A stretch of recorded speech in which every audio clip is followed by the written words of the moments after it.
ಬಾಗಲಕೋಟೆಯಲ್ಲಿ XUV car ಸ್ಫೋಟ ಪ್ರಕರಣಕ್ಕೆ ಸಂಬಂಧಪಟ್ಟಂತೆ ಈ ಪ್ರಕರಣದ ಬಗ್ಗೆ ಗಂಭೀರವಾಗಿ ತನಿಖೆಯನ್ನ ನಡೆಸ್ತಾ ಇರುವ ಪೊಲೀಸರು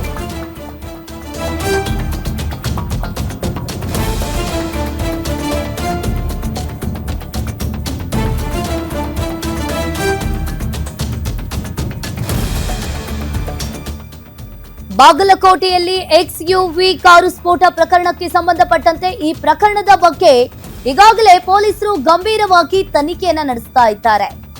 ಬಾಗಲಕೋಟೆ ಎಸ್ಪಿ ಸಿದ್ಧಾರ್ಥ್ ಗೋಯಲ್ ಮಾಹಿತಿಯನ್ನ ನೀಡಿರುವಂತದ್ದು. ಈಗಾಗಲೇ ಸಿಸಿಟಿವಿ ಮತ್ತು ಕಾಲ್ ಸಿಡಿಆರ್ ಪರಿಶೀಲಿಸಿದ್ದೇವೆ.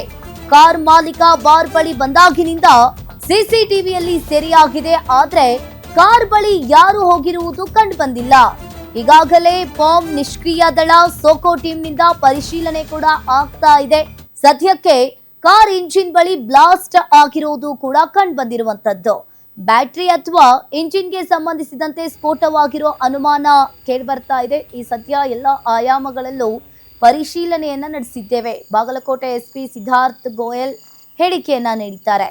ಇನ್ನು ಒಂದ್ ಕಡೆ ಸ್ಫೋಟದ ರಭಸಕ್ಕೆ ಕಾರು ಛಿದ್ರವಾಗಿತ್ತು. ಈ ದೃಶ್ಯ ಸಿಸಿಟಿವಿ ಕ್ಯಾಮೆರಾದಲ್ಲೂ ಕೂಡ ಸೆರೆಯಾಗಿದೆ. ಆದ್ರೆ ಕಾರ್ ಬಳಿ ಯಾರು ಹೋಗಿದ್ದಾರೆ ಅನ್ನೋ ಮಾಹಿತಿ ಇನ್ನೂ ಬೆಳಕಿಗೆ ಬಂದಿಲ್ಲ ಅಂತ ಹೇಳಿ ಬಾಗಲಕೋಟೆಯ ಎಸ್ಪಿ ಸಿದ್ಧಾರ್ಥ್ ಗೋಯಲ್ ಹೇಳಿಕೆಯನ್ನ ನೀಡಿರುವಂತದ್ದು.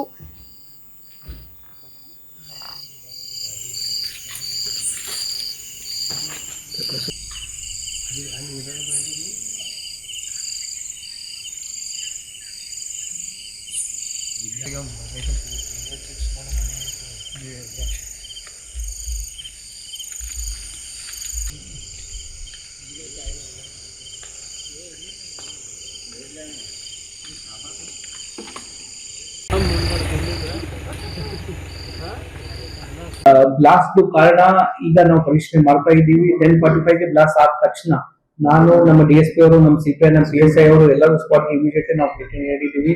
ನಮ್ಮಲ್ಲಿ ಸೀನಿಯರ್ ಕ್ರೈಮ್ ಆಫೀಸರ್ ಇರ್ತಾರೆ, ಸೋಕೋ ಆಫೀಸರ್ ಇರ್ತಾರೆ, ನಮ್ಮಲ್ಲಿ NT sabotage check team, AC check team ಇರುತ್ತೆ. ಅದ್ರ ಮುಖಾಂತರ ಕೂಡ ನಾವು ಪರಿಶೀಲನೆ ಮಾಡಿಸಿದೀವಿ. ನಮ್ಮಲ್ಲಿ ಡಾಗ್ ಸ್ಪಾಟ್ ಅಲ್ಲಿ ಎಕ್ಸ್ಪ್ಲೋಸಿವ್ ಡಿಟೆಕ್ಷನ್ ಡಾಗ್ ಇರುತ್ತೆ, ಅದ್ರ ಮುಖಾಂತರ ಕೂಡ ನಾವು ಪರಿಶೀಲನೆ ಮಾಡಿಸಿದೀವಿ. ಈಗ ಬಾಂಬ್ ಡಿಸ್ಪೋಸಲ್ ಯೂನಿಟ್ ಕಡೆ ಕೂಡ ನಾವು ಈಗ ಪರಿಶೀಲನೆ ಮಾಡ್ತಾ ಇದ್ದೀವಿ. ಈಗ ಇದರಲ್ಲಿ 2-3 ಪಾಯಿಂಟ್ ತಮಗೆ ಸ್ಪಷ್ಟೀಕರಣ ಕೊಡಕ್ಕೆ ನಾನು ಇಷ್ಟಪಡ್ತಾ ಇದ್ದೀನಿ. ಅವರು ಕಾರ್ ಎಲ್ಲಿ ಪಾರ್ಕ್ ಮಾಡಿದ್ರು ಅದು ಕ್ಯಾಮ್ರಾ ಮುಂದೆ ಇತ್ತು. ವೈನ್ ಶಾಪ್ ಫ್ರಂಟ್ ಕ್ಯಾಮ್ರಾ ಮುಂದೆ ಕಾರ್ ಕವರ್ ಆಗಿದೆ. ಸುಮಾರು 4:15 10:45 ಅಲ್ಲಿ ತನಕ ಬ್ಲಾಸ್ಟ್ ಆಗಿತ್ತು. ಆ ಪೂರ್ತಿ ಟೈಮ್ ಕಾರ್ ಅಲ್ಲಿ ಇತ್ತು, ಬೇರೆ ಕಡೆ ಮೂವ್ ಆಗಿಲ್ಲ. ಆ ಪೂರ್ತಿ ಇನ್ಸಿಡೆಂಟ್ ಸಿಸಿಟಿವಿ ಕ್ಯಾಮೆರಾ ಅಲ್ಲಿ ಕ್ಯಾಪ್ಚರ್ ಆಗಿದೆ.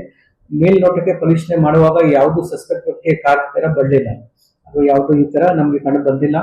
3 ಜನ ವ್ಯಕ್ತಿ 9:45 ಕಾರ್ ಹತ್ರ ಬರ್ತಾರೆ, ಬಟ್ ಅವರು ಕಸ್ಟಮರ್ ಇದ್ರು, ಅವರಿಗೆ ನಾವು ವೆರಿಫೈ ಮಾಡಿದ್ದೀವಿ. ಬೇರೆ ಯಾವ್ದು ಸಸ್ಪೆಕ್ಟ್ ವ್ಯಕ್ತಿ ಕಾರ್ ಹತ್ರ ಬಂದಿಲ್ಲ. ಸೆಕೆಂಡ್ ಪಾಯಿಂಟ್, ನಮ್ಗೆ ಕಾರ್ದು ಯಾವ ರೀತಿ ಡ್ಯಾಮೇಜ್ ಆಗಿದೆ, ಅವರು ಆಲ್ಮೋಸ್ಟ್ 40-50 ಮೀಟರ್ ತನಕ ಅವ್ರದ್ದು ಪಾರ್ಟ್ಸ್ ಆಗಿದೆ.